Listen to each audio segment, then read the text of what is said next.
Ladies and gentlemen, welcome back to New York City. Today we are covering another awesome neighborhood here in the borough of Queens as we go on our mission to cover every notable neighborhood here in New York City. Today we are in the neighborhood of Astoria in Queens, and we're going to be giving you guys everything you need to know about this neighborhood. But before we do that, I want to make sure that you subscribe and turn on those notifications so you don't miss a single video, because we're covering every notable neighborhood in New York City and you don't want to miss a single video from that. But before we do any of that, let's roll the intro.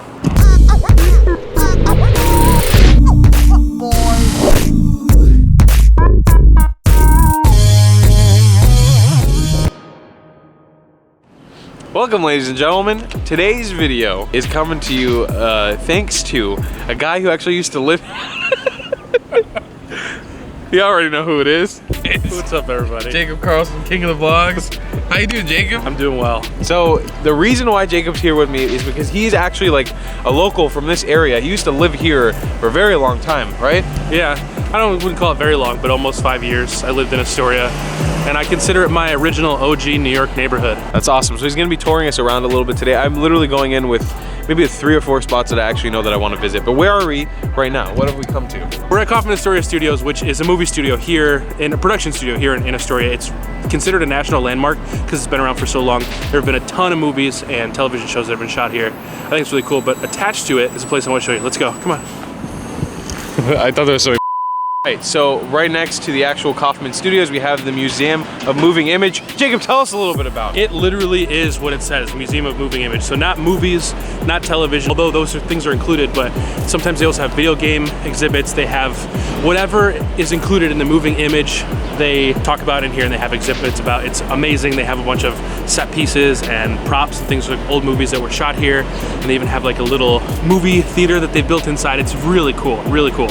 And we would show you guys the entrance, at least what it looks like right now, but there's actually a movie set or like a TV show happening right now. It's being filmed like right outside of the actual, so that's the Museum of Moving Image. You definitely got to check it out when you're here in Astoria. It's probably one of the most famous sites to visit here in Astoria.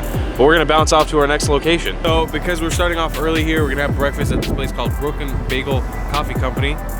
Broken Bagel Coffee Company? Yeah. I've actually eaten here before. I think they were one of the winners of my bagel video because they were just the best valued bagel. So I highly recommend checking it out if you want a cheap, big, giant bagel in New York City. And you ready to get bagel-fied? I got a French toast bagel today. Something a little different than the normal bagel. Give it a shot. So it is good to mention now that Queens, a lot of the attractions in Queens are food related, cuisine related, something like that. Food here, it's some of the best in New York City, and it's some of the most ethnically diverse. So we have a place here called OMONIA. This is a Greek sort of bakery and restaurant, and it's something that should be high on your list if you're coming down to Astoria. So check it out. They got a bakery, they got a restaurant, they got everything you want. I don't intend on making this a tourist attraction, and if on some weird case this video actually takes off and a lot of people see it, just so you know, we're about to show you guys 2 really cool sites that are right here on the waterfront in Astoria, but we just came across a parking garage for ice cream trucks. It's just a whole parking garage, 2 lots filled with ice cream trucks. I don't know why, this is just so amazing to me. There's so many ice cream trucks, and there's so many different flavors of ice cream truck. You got a purple one, you got a pink one, you got a red one, you got a blue one. You have a Jeep Cherokee in the middle of all of it. It's just super awesome. All right, so now we're entering the SOCRATES Sculpture Park. Tell me a little about this, Jacob. What is this? They have rotating pieces of art and exhibitions and things like that. So it's not always the same if you come here multiple times during the year, but I think they're in between stuff right now, so we're not gonna see anything too interesting. But if you want, I can give you some footage from one time I was here with some cool stuff. We can insert it now. Sure. Okay. And wonderful thing about this attraction, it's free. Jacob was saying you're not always going to be a winner when you come down here because they're not always going to have cool things. Because right now it just kind of seems like a mess. If you come in the off season, you're not going to see cool things. But if you come in the on season, there's some really, really cool stuff here. But besides the cool sculptures, you do have great views of the waterfront here and the ends of Roosevelt Island. So it's just a nice place to come chill out. A park's always nice in New York City. Find yourself a park and you go to a park. Who would have thought on this beautiful winter day that we would be visiting a beach? But we're on SOCRATES Sculpture Garden Park and HALLET'S Cove Beach right now. They have a little beach here. I don't know if you would want to go swimming here. Probably not want to go swimming here, but it's a little beach. No, swimming is prohibited. Yeah, so It's nice. It's actual sand, which is interesting. So, ladies and gentlemen, we have now come to the site of the Isamu Noguchi Museum. And this place is basically a museum dedicated to the artwork, sculptures from the artist Isamu Noguchi. It's a very like Japanese museum that has a lot to do with Japanese culture and things like that. And there's a sculpture garden in the inside. It is a famous site here as well in Astoria, and it's located right by the sculpture garden that we just visited. So give it a look next time you're here in Astoria. A welcome, huh? Sorry, we've been walking for hours trying to get in this park. There's some construction going on, as you can see. Welcome down to Astoria Park. We're in Astoria Park, ladies and gentlemen. It's the largest park in Astoria. Tons of stuff to see and do here, including a skate park, including some waterfront views of this. Can you tell us a little about this park and a little bit about this bridge? Yeah, so this park is Astoria Park. I'm sure Tal's already told you that, but I like the park a lot because they have everything here. Normally it's under construction. They have a nice running track that's like the size of a high school one. They've got a skate park here. They've got a massive swimming pool that's open to the public during the summer. They got basketball courts. They've got lots of grass and lounge area. There's waterfront here. It's really cool. I like the park a lot. And this bridge is the Tri-Borough Bridge, sometimes called the RFK, Robert Kennedy Bridge. And it's loud, but it connects Queens and the Bronx and Manhattan. That's why they call it the Tri-Borough. Tell us about this bridge, Jacob. This is the Hellgate Bridge. It's a railroad bridge, so no cars, no pedestrians. But it's cool if you go over to Randall's Island, which is right there.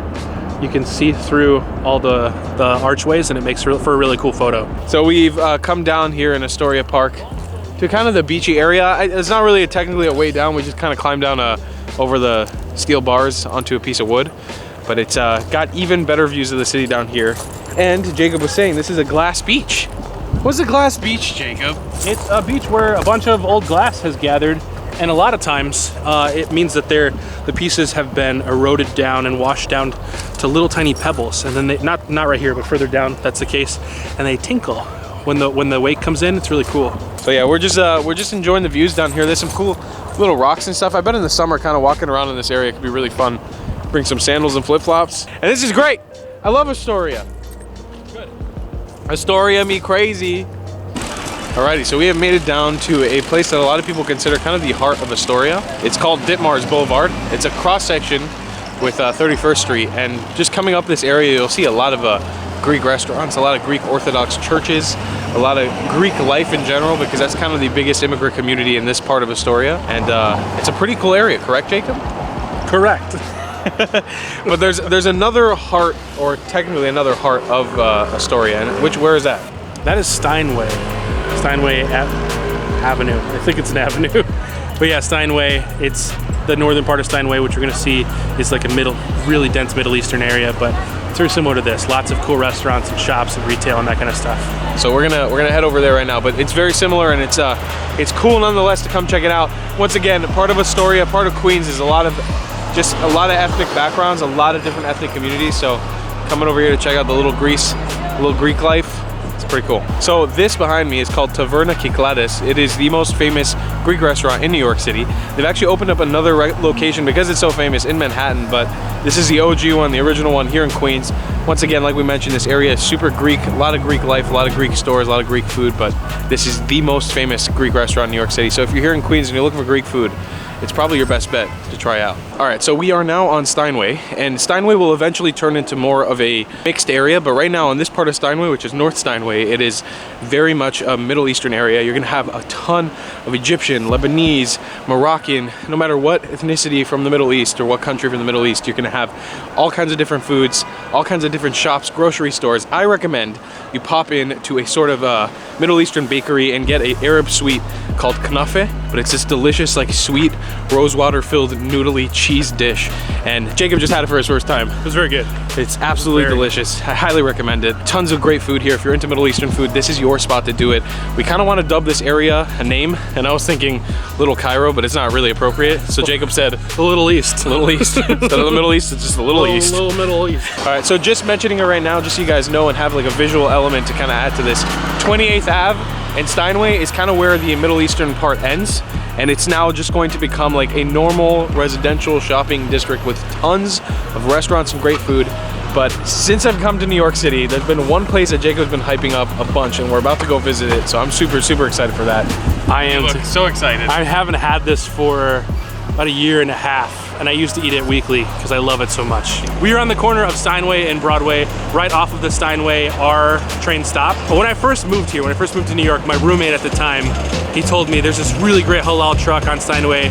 It's awesome, I eat there all the time, and I ate here and it was really, really good. And so I just assumed all halal food was really good. But I've had a lot since then, and this is, in my opinion, by far the best. This truck is here almost every day until like 2 in the morning. It's pretty cheap. You get a lot of food for like $7 per platter. You guys are really friendly. It's so good. It's so good. The hot sauce is really hot. If you get hot sauce on your lamb over rice, just a little bit. And what are we actually getting here? We're getting lamb over rice. It's my favorite, with some white sauce and a little bit of hot sauce. I have to stress, Jacob has been hyping this up for months now, ever since I got here. And I've been very excited to try it because I think it's good. I trust Jacob's opinion on food. I think it's gonna be pretty good. Don't let that blow away.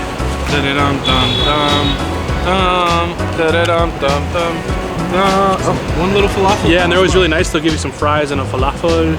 Okay, Jacob, we're gonna do this. Just get. Here we go. Oh wow. Is it good? It's been a while since I've had it, so I don't know if it's changed. It's good. So here's the thing with it. If you were to just put this on a plate for me, I would not say this is Middle Eastern food. I would just say this is Mexican food. It tastes Mexican. Like the Spanish rice, the yellow rice. It's not usually something we have in the Middle East, but it is very good nonetheless. And definitely worth the money because this is a giant plate. Like we're 2 people splitting this, and this thing was only $8, so like $4 a pop if you're eating with 2 people. It's definitely worth the price.